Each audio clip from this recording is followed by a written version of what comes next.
કરતી હોય અને પથ્થર જોઈને પૂજા કરતી હોય ત્યારે મારા દ્વારકાધીશનું મારા કાળિયા ઠાકરેને મારા દાડા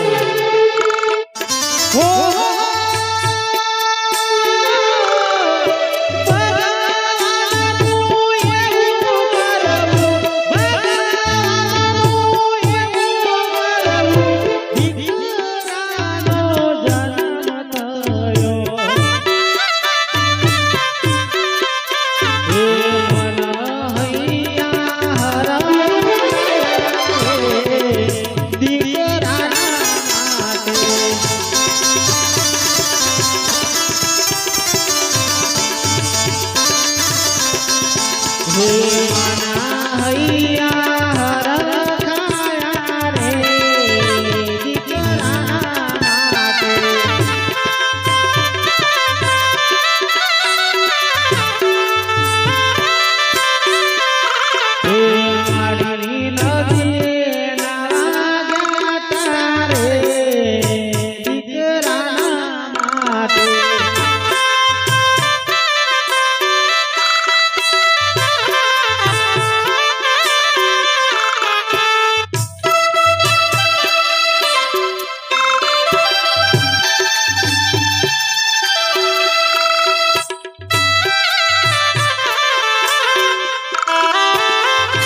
નાનો દીકરો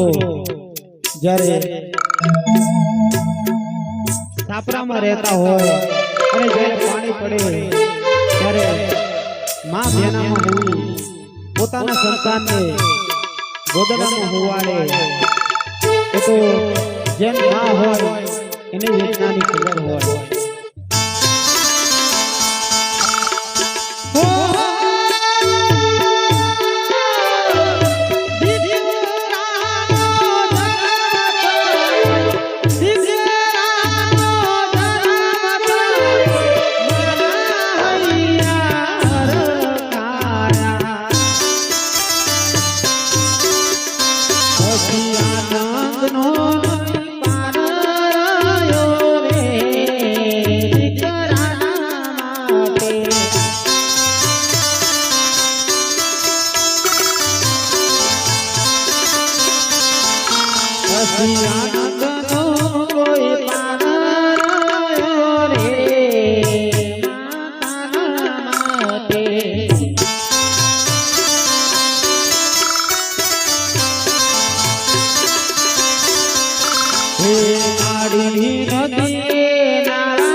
દીકરો મોટો થાય છે અને ભણાવવો પડે ગણાવવો પડે માની કઈ પૈસા ના હોય એને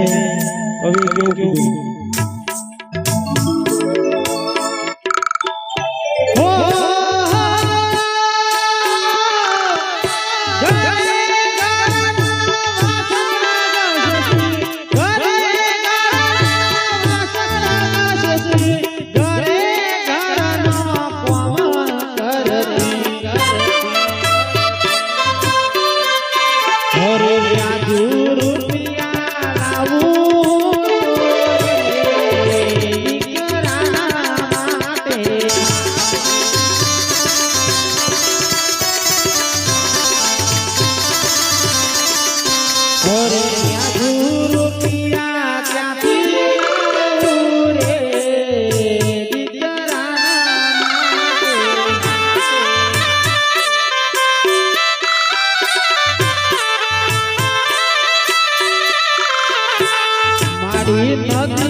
દીકરો હોય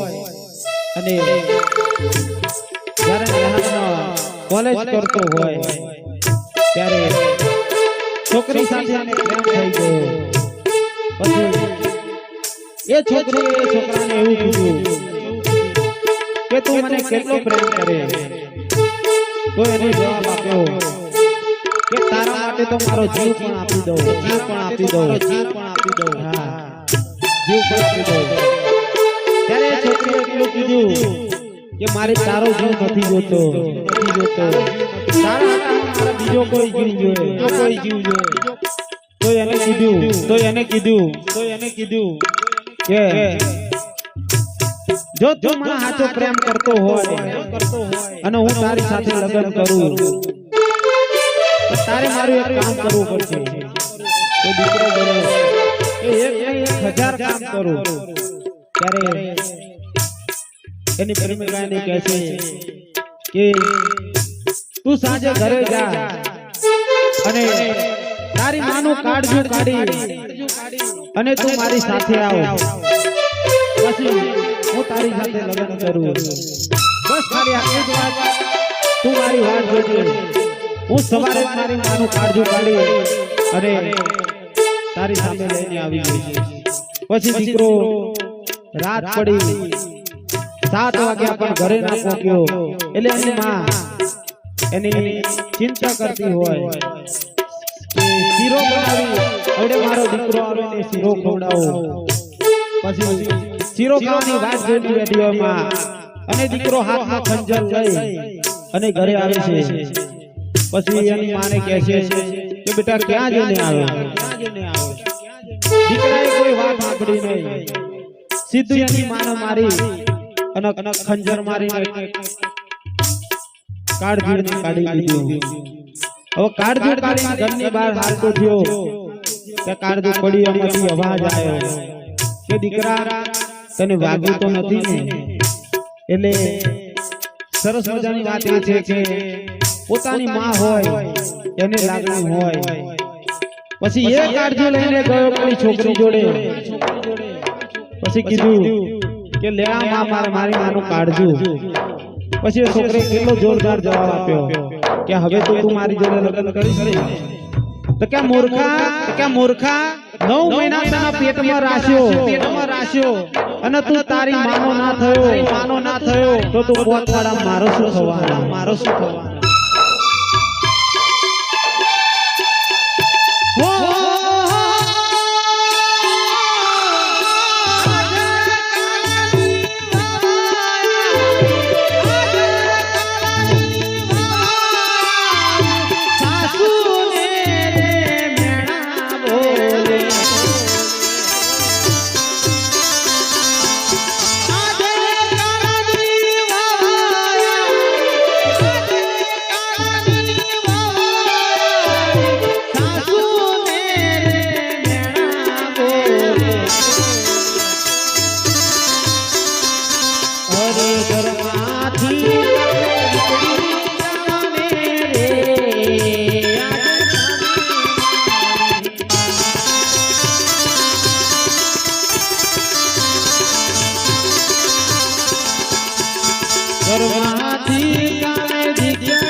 કૃષ્ણ કનૈયા લાલનો જય.